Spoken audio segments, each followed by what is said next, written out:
कुमारी क्यों है माता वैष्णो देवी? माता के अधिकांश स्वरूप सुहागिन की तरह पूजे जाते हैं, फिर भी माता वैष्णो देवी कुमारी कन्या के रूप में क्यों पूजी जाती हैं? त्रिकुटा पर्वत पर विराजने वाले माता वैष्णो देवी का धाम माँ जगदम्बा का जागृत पीठ है।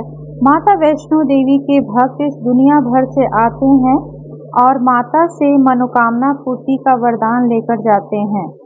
माता वैष्णो देवी में सिंदूर चढ़ता है, सुहाग का आशीर्वाद भी मिलता है, परंतु माता कुमारी रूप में है। इसके पीछे एक पौराणिक कथा है जो इस प्रकार है। त्रेता युग की बात है। दक्षिण भारत के रामेश्वर में समुद्र तट पर एक सुंदर गांव था। रत्नाकर पंडित यहीं रहते थे। रत्नाकर शिवजी और माँ आदि शक्ति के बड़े भक्त थे। गांव शहर में रत्नाकर का मान तो बहुत बड़ा था, पर उन्हें कोई संतान न थी। रत्नाकर की पत्नी हमेशा माँ आदि शक्ति से संतान प्राप्ति के लिए प्रार्थना करते रहती थीं। उन्होंने लगातार कई वर्षों तक माँ की पूजा अर्चना की और संतानहीन रत्नाकर की पत्नी प्रार्थना एक दिन माँ ने सुन ली। गर्भवती हुई तो एक रात रत्नाकर के सपने में बालिका ने आकर कहा, मैं तुम्हारे घर आ रही हूँ, पर एक शर्त पर। मैं जो कुछ करना चाहूँ रोकोगे नहीं। पुजारी और सिद्ध पंडित रत्नाकर को यह आभास हो गया था कि माँ आदि शक्ति के सत्य, रस और तम दिखाने वाले तीन रूप महासरस्वती, महालक्ष्मी और महादुर्गा ने मिलकर कई कन्या का रूप लिया। नियत समय पर इस दिव्य कन्या का जन्म हुआ। रत्नाकर को यह भी पता चल गया था कि यह कन्या माँ आदि शक्ति ने धर्म की रक्षा के लिए ही प्रकट की है।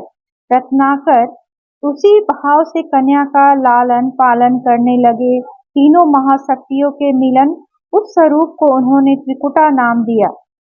त्रिकुटा का स्वभाव जन्म से ही अनूठा था। बचपन से ही वह पूजा पाठ और धार्मिक कार्यक्रमों को देख कर प्रसन्न होती। अभी 10वां साल पूरा भी नहीं हुआ था कि त्रिकुटा को यह पता चल गया था कि भगवान विष्णु श्री राम के रूप में धरती पर अवतार ले लिए हैं।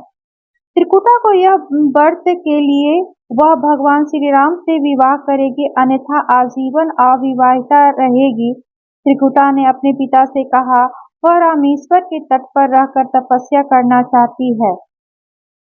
शर्त के अनुसार रत्नाकर ने उसे रोका नहीं।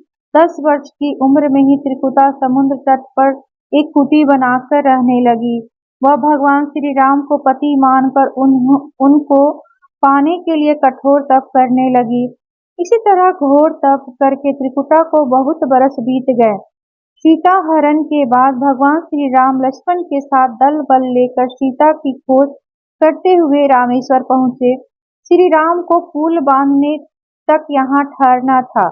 भगवान एक दिन विचरण कर रहे थे, तभी समुद्र तट पर एक तेजस्विनी ध्यान मग्न कन्या को देख बहुत चकित हुए। उस समय कन्या की ओज, आभा और स्थान अलग ही रोशनी से प्रकाशित हो रहा था। भगवान श्री राम ने कौतूहलवश उस कन्या के तपोस्थल पर पहुंचे। प्रभु ने उस कन्या से पूछा, तुम कौन हो देवी, और इतनी कम उम्र में इतना कठोर तप क्यों कर रही हो? ऐसी क्या अभिलाषा है जिसके लिए ऐसा घोर तप करने को विवश हो? कन्या ने भगवान से विनय पूर्वक प्रणाम करके अपना परिचय पंडित रत्नाकर की पुत्री त्रिकुटा के रूप में दिया। फिर अपनी प्रतिज्ञा बताई।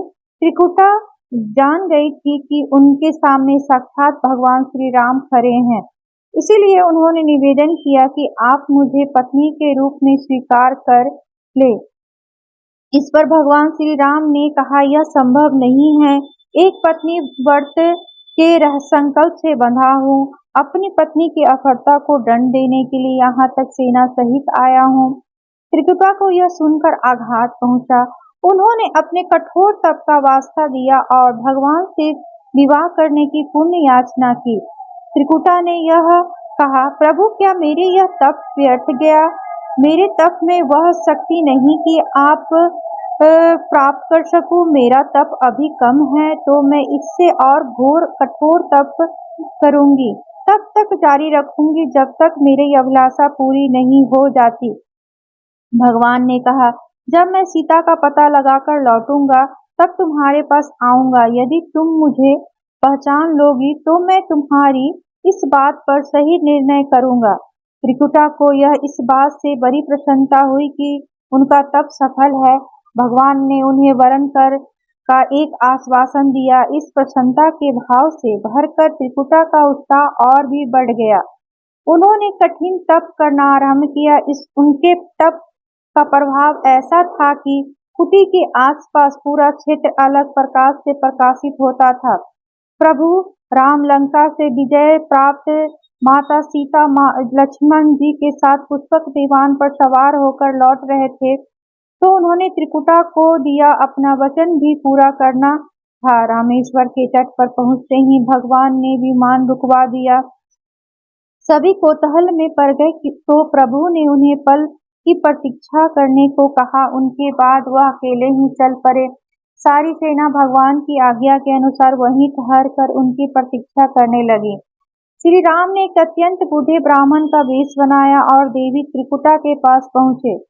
प्रभु उनके पास कुछ पल रुके, पर त्रिकुटा ने उन्हें पहचान न सकी। भगवान ने उन्हें अवसर दिया, पर उनकी लीला को देवी त्रिकुटा भाप न पाई। तब भगवान श्री राम ने अपने असली रूप आ गए। उन्होंने त्रिकुटा से कहा, देवी, मैं आपको दिए वचन के अनुसार आपके पास आया था, परंतु आप इस परीक्षा में सफल न हो पाई। वैसे इस जन्म में सीता से विवाह कर मैंने एक पतिव्रत का प्रण लिया था, इसीलिए तुम्हारे साथ विवाह तो असंभव ही था। देवी त्रिकुटा कुछ निराश हो गईं।